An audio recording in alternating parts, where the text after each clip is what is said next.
What's going on, everyone? Scott here. Welcome back to the channel. So Michigan State's Week 2 opponent is Boston College, 7:30 in Spartan Stadium on Saturday night. A rematch of last year where Michigan State went into Chestnut Hill, lost 19-23 in a game that Michigan State had many chances to win throughout the game, was up a majority of the game and had control for a majority of the game, but four turnovers overall, should I say, three interceptions.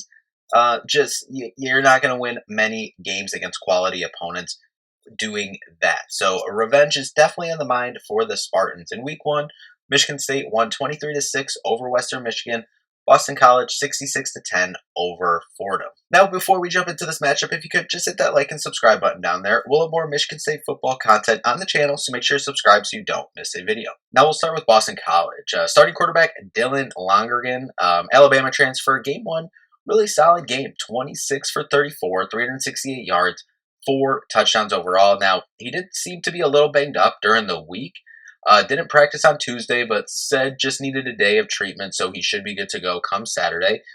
Looking through some of the clips from their game, thought that he was really patient in the pocket overall. And obviously Fordham, no disrespect to them, but the level of the opponent. Don't know if it was just not being able to get a pass rush or is that offensive line for real? I wouldn't put it past them. I thought they were a really good team, or a really solid team, should I say, last year when we faced them last year in Chestnut Hill. So that's that. And overall, running wise, as a team, 39 carries, 97 yards overall in Week 1. Turbo Richard led the way with 16 carries for 48 yards. That's a 3 yards per carry average on the night. And overall, as a team, averaged 2.5 yards per carry. Against Fordham, are you going to kind of see, some of what we said with Michigan State in the passing game?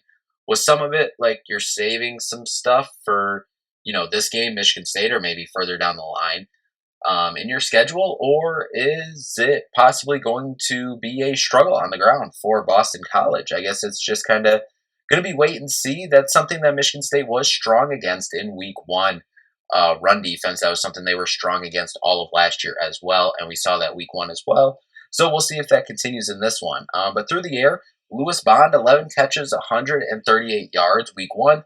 And Dawson Powell, 3 catches, 96 yards, and a touchdown. So I definitely think this is a game that the Michigan State cornerbacks and secondary as a whole are definitely going to be tested.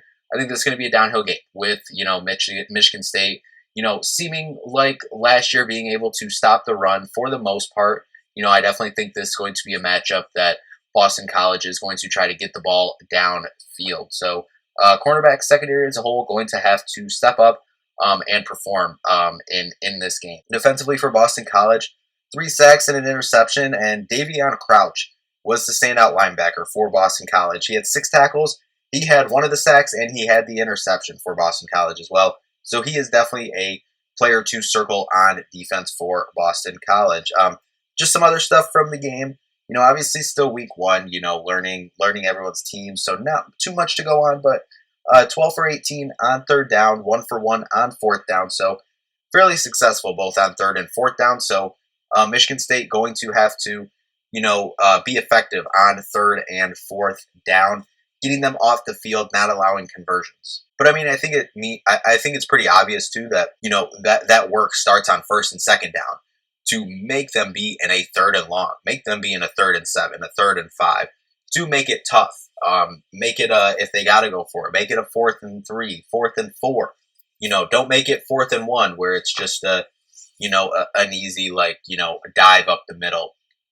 For them, which confident in Michigan State's run defense, but just make it hard on 3rd and 4th down will help you with that 3rd and 4th down. So it starts on 1st and 2nd down to come home on 3rd and 4th down for Michigan State's defense. The Boston College, they allowed 2 sacks and 4 tackles for loss on the night against Fordham, should I say. So that's just something to watch again. Fordham, I don't think they're going to be cracking anyone's top 25 this season. But 2 sacks and 4 tackles for loss isn't horrible, but just something to watch with the run, I guess struggles or underwhelming run game performance for Boston College in Week 1. They did stuff the run, though, on defense for Boston College. 0.6 yards per carry average, and they allowed 7.6 yards per pass. So really stymied that defense, or stymied the Fordham offense, through the run game. And that's something that was a strength for Michigan State in week 1. So we'll see if that translates here to Spartan Stadium on Saturday night. For Michigan State, I think the main thing, looking to see the playbook open. It's no secret. I think the first half against Western Michigan last week, I think the playbook was fairly open. For the most part, nothing crazy, but, a lot of positive signs. You went into halftime feeling really good. You came out of the fourth quarter, though, kind of questioning things. And then hearing some of Jonathan Smith's, answers, and then, kind of, thinking things through, seeing things back, it makes sense of not opening the whole playbook last week against Western Michigan, since, that game was pretty much in hand for the most part for a good majority of that night. The longest pass for Michigan State was 28 yards. Want to see some more downfield passes. No, I'm not saying we want 7-8 balls throwing 40-something yards down the field, but definitely want to open up the passing game some more as well. The offensive line was good at run blocking, but Aiden was sacked 4 times on Friday night, so something to watch out for. And then if Aiden can keep that high completion percentage up, 73% on the night, not putting the ball in harm's way, that'll go a long way. Similar 1-2 punch with the running back room with Mekhi Frazier, Brandon Tullis. Both had a really good week 1 game. Would like to see that continue and to see them build on that going into the rest of the season. Defense, Jordan Hall was the standout. 8 tackles, 1 sack, and was responsible for that safety that Michigan State got. And then it seems like there's a possibility safety Nakai Martinez could be back, pairing him with Malik Spencer. Excited to see what that secondary looks like. Not that they look bad week 1, but definitely when getting a guy who was arguably one of your top 2 or 3 defenders last year, possibly getting him back and adding him to the secondary with the Boston College team that I think is going to try to air the thing out. I think that can help this defense even more. 4 sacks from the defensive line. You need similar numbers, throughout the year. If you can average 4 sacks a game, I think that's incredible. Not saying they are, but creating pressure up front is definitely key on the defensive side of the ball for Michigan State. Then that run defense, that struggled, or should I say, against the Boston College run offense that struggled week 1. Looking at that specifically here. And then eyes on the quarterback rotation. Joshua Eaton, Ade Willie at the nickel position, Malcolm Bell, Chance Rucker. Seeing what that cornerback rotation looks like, if it stays similar as it was in week 1, or if any of that changed up. Kicking seems like might get Connington back, I believe, but that's kind of still a question mark. Are we, doing Ryan Eckley for long field goals, or, what like that? If that, the spread right now, I believe at time of recording is about 4.5. So definitely field goals could come into play here. I think overall for Michigan State, this is just a big game for vibes. Overall vibe to the program.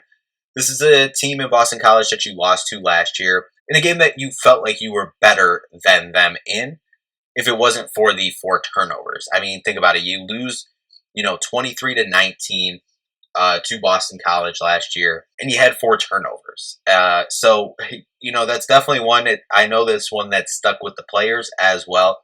Jonathan Smith said as much in the press conference this week. So definitely one that the guys and the team as a whole has had circled going into this year. So big game for vibes.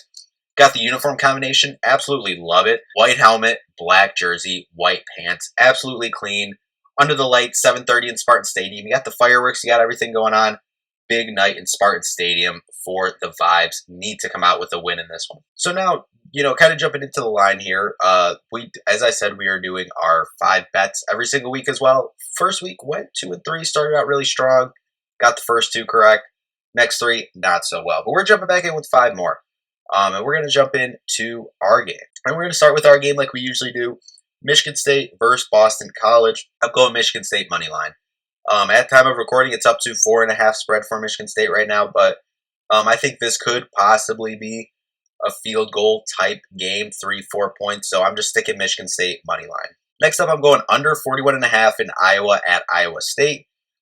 Next up, I'm taking the Illinois spread, minus 3.5 at Duke. Next, I'm taking Ole Miss minus 8.5 at Kentucky.